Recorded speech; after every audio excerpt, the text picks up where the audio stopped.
Hello guys.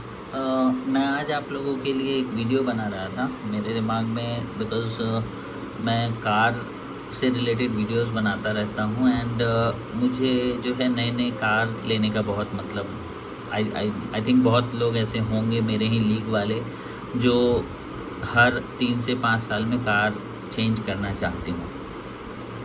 सो जब भी हम गाइस यूजुअली होता क्या है कि जब भी हम नए कार लेने के लिए का प्लान करते हैं तो हमारे ऊपर एक फाइनेंशियल बर्डन जैसा एक फीलिंग आने लग जाता है कि 10 से 12 लाख रुपए हम कहाँ से लाएं, लोन लें और फिर से उसकी ईएमआई भरें।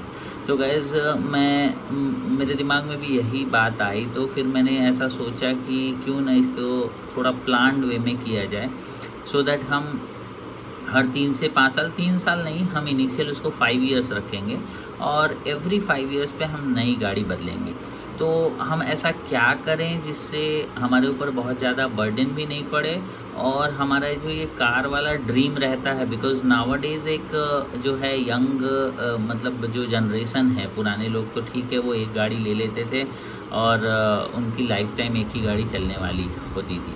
बट गाइज आज के दिन में ऐसा नहीं है। एटलीस्ट मैं अपने जो एज ग्रुप जो 35 या 35 to 40 एज ग्रुप वालों को जैसा मैं समझ पाता हूँ, तो उनका जो थिंकिंग प्रोसेस है समहाउ मेरे से कोरिलेट होता होगा कि उनको एवरी 5 ईयर्स में जो है, बिकॉज मॉडल्स इतने नए नए आते हैं, कंपनीज इतने नए नए फीचर्स देती है कि एवरी जो है 5 ईयर्स में हमें कार मतलब फील होता है कि अपग्रेड करनी चाहिए।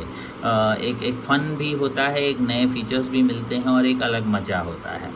तो गाइज़ उसके लिए हमारे ऊपर बहुत ज़्यादा फाइनेंशियल बर्डन नहीं आ जाए, इस चीज़ के लिए जो है मैंने एक छोटा सा मैंने सोचा एक वीडियो आपको बनाऊं जिससे आपका जो है ये ड्रीम लाइफ लॉन्ग चलता रहे। हर 5 ईयर्स पे पूरे लाइफ में कार बदलता रहूँगा। अगर मैं 30 ईयर्स में गाड़ी ले रहा हूँ तो 35 में लूँगा, फिर 40 में, फिर 45, फिर 50, ऐसे करके मैं जो है जो अगर 40 ईयर्स का टेनर करूँगा तो मैं 8 अलग अलग गाड़ियाँ लूँगा हर 5 साल में। और इसमें मुझे बहुत ज़्यादा बर्डन भी नहीं आए, ये भी बहुत ज़रूरी हो जाता है बिकॉज़ हम 10 से 12 लाख या आगे जाकर तो वो 15 लाख रुपए भी हो जाएगी। तो गैस फिर वो गाड़ियाँ लेने के लिए फिर हम अपने डिपॉजिट्स को डाइल्यूट करें या फिर हम जाकर के लोन ले लें और फिर अगले 5 साल तक लोन के लिए जो है स्ट्रगल करते रहें इतने बड़े लोन के लिए, तो गैस वो थोड़ा सा ऑड हो जाता है। तो मैं एक जस्ट आपको शुरुआत के लिए आइडिया दे रहा हूँ, जैसे जैसे ये जर्नी में हम आगे जाएंगे हमें इस चीज़ में इजी होता जाएगा। टेक एन एग्जांपल, आज के डेट में आपने एक 10 लाख रुपए की कार खरीद ली। तो गाइस अभी इनिशियल में तो मैं पहली गाड़ी तो पहली टाइम जो आप परचेज़ करेंगे वो तो आपको या तो लोन या तो अपने इन्वेस्टमेंट से करना होगा, बिकॉज आपने ना कोई इन्वेस्टमेंट किया है।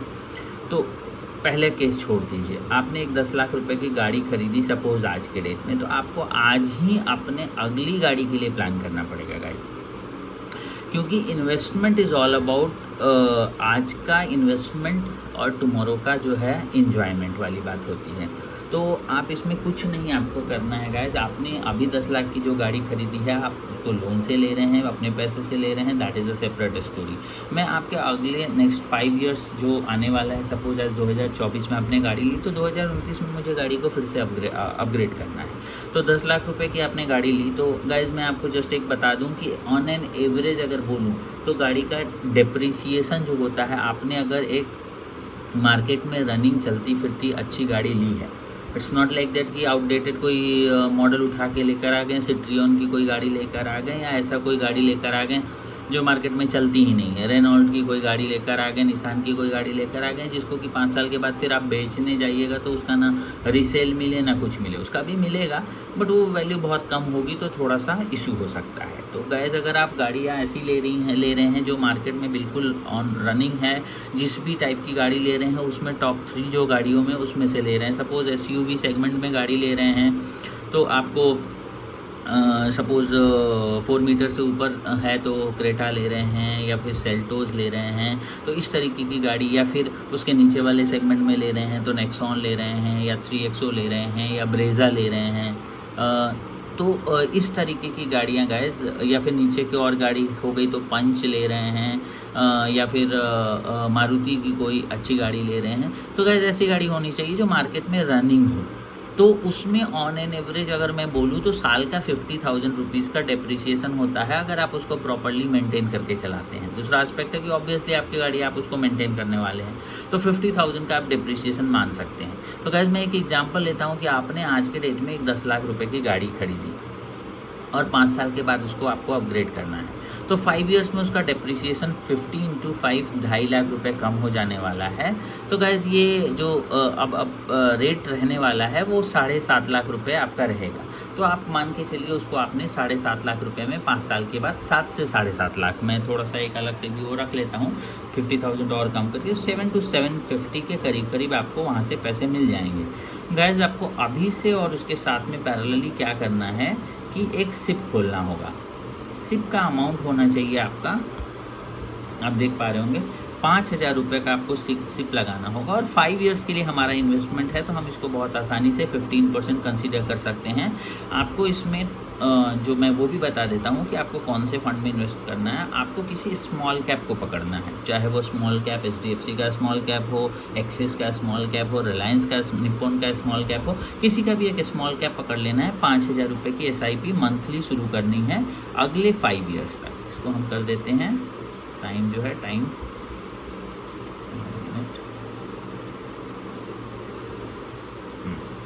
5 ईयर्स। तो गाइज आपने 5,000 रुपये दिया, साल में कितना 12 पंचे 60, 60,000 रुपीज़ और 5 ईयर्स में 3 लाख रुपये आपने जमा किए।